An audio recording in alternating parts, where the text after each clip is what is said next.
Jesus says, "My brides, I'm so grateful to you," and a hint for your interaction with relatives and friends. August 20th, 2015. Words from Jesus to Sister Clare, spoken by Jackie.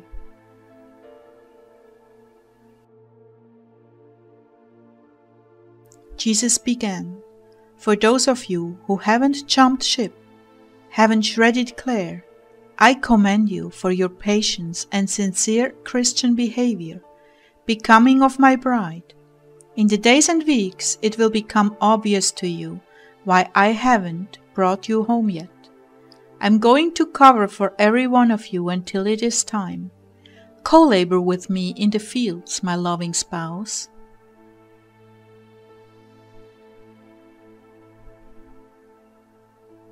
Whether your job be prayer or labors for me, remember, I overlook nothing you offer me. Even when you forget to offer it to me, I remember and accept it graciously. None of you can even begin to imagine how grateful I am for your posture of support, and I will reward it in this world with my presence, and in the world to come with fruit you cannot even begin to understand.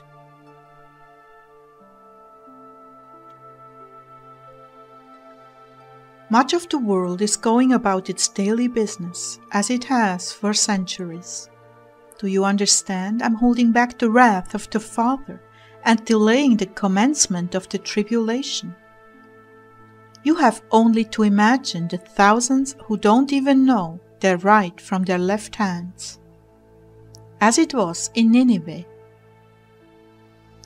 For these my heart aches. Many of them are third world innocents who have no concept of what is taking place around them. They are simple people living a life very similar to mine, yet not as yet knowing who I am.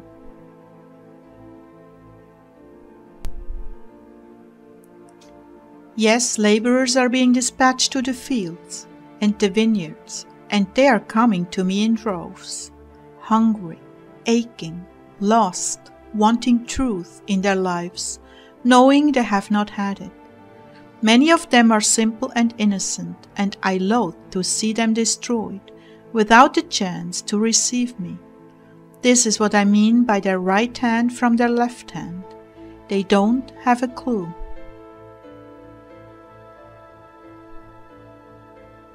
There will come a time when it will have to be wrapped up. In that moment, my angels will descend and take captivity captive. I will visit those that have yet to know me. I will visit them and bring them to myself. The time is coming, yes, even at hand, when I must move forward. But until then, the governments of the world are not capable of setting in motion what they long to do. They are restrained and foiled.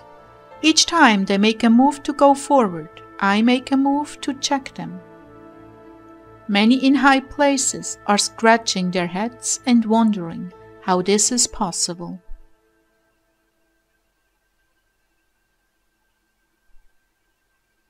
Oh, how I rejoice to hold back the flood until my little ones are in the ark.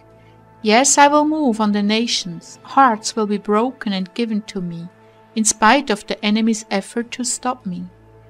All I ask from you, my brides, is your support. Yes, your support, your prayers, your giving to missions overseas, supporting those who work in those countries in every way possible.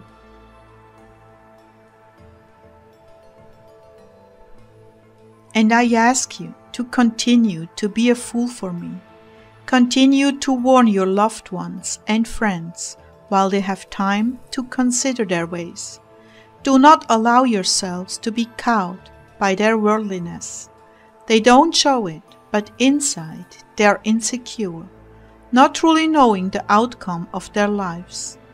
They medicate it with entertainments, but in those moments that are quiet, something inside troubles them. My spirit is touching that emptiness within and making it acutely painful.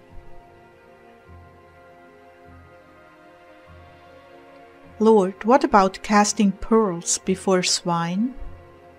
Some are being trampled on by their relatives. It's terrible. Isn't it better to be silent before the ones that are really hostile? Wait for a teachable moment, my bride, at funerals, the hospital, sickness, financial loss, a broken relationship, when things are not going well for them. Approach them with encouragement, but also reminders that life is short and they are not guaranteed one more day. They may appear scornful, but I will continue to stir their spirits.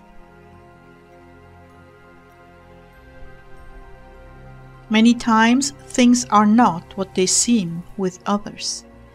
They mask their feelings, their fears and insecurities, and when they see how peaceful and secure you are, they wonder, could it be real, this relationship with Jesus? Maybe there is something to it. That is your best hope for the openly hostile. Do not provoke them, but let them catch you praying for them when hard things happen. Comfort them and pray for mercy. In this way, they will know you are sincere, and I can move to help them. Yet so many I help do not recognize it is me. They know someone prayed, but they are not yet willing to recognize who that someone was praying to. They are not ready to give up their lives of sin, so they forget. But I visit them again and again and again. They don't call me the hound of heaven for no reason. I know how difficult it has been for many of you, most of you.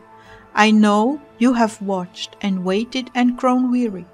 I've been with you at those times. I've lived through those times with you, giving you strength, hope, and the ability to persevere.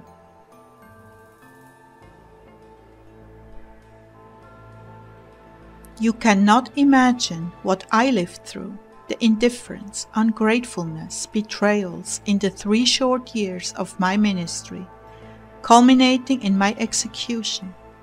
The intensity of opposition is something you will never have to face. Nevertheless, you have your own crosses to carry, and I do not make light of them. I know your frustrations, I know your sorrows, those hidden things you tell no one. I know your shame over your past mistakes. I'm with you night and day in your thoughts, in your dreams, in your tears. I visit you with consolations. I calm your fears and rest your hearts in mine. Reach always for that place where my heart abides. Place your head over that place. Receive the healing you need. Leave the burdens behind there, and take from my heart of infinite mercy the waters of divine healing, unlimited in their ability to impart new life, hope, and courage to you. I am with you, my daughters, my sons, my brides. As you wait, I bring opportunities to you to prove your love for me by going out of your way, by holding your tongue, by praying for those who abuse you. Oh yes, I see every day the way you are treated, and how you do violence to your flesh, and pray for your abusers. This is so pleasing to me, and one day those people will seek you out to say, thank you. Thank you for not giving up on me when I was so cruel to you. Thank you for praying for me and showing me Jesus. Yes, you will have much fruit in heaven, because I visit these hard cases at moments when they have nothing left, no more fight, are completely broken and depleted. I visit and I move on their hearts. I bring a mountain of conviction down on their heads with mountains and mountains of love simultaneously, and they finally repent. for you have shown them who I truly am. You have given me the experiences to convict them with. I bring those pictures to mind and show them how I was there through how you reacted. So you see, though you think you've done very little, you have done very much. You have sown the seeds of kindness, forbearance, tolerance, and mercy, and I will continue to water those until it is time to harvest.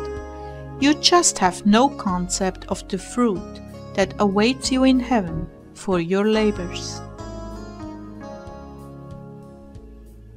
Well, Clare, what do you think of that? Do you think they will be happy to hear that? I do. Yes, I'm happy to tell them how much they mean to me, how much their little efforts have done for me, how great their harvest will be. Yes, I'm well pleased with my persevering brides, those that have not reacted in hostility and meanness to my delay. And for the others, well, I forgive them. They just don't know what they've done. Me too, Lord. I know your heart is still aching and hurting. You can't hide it from me, you know. Let me hold you, my bride. Come here.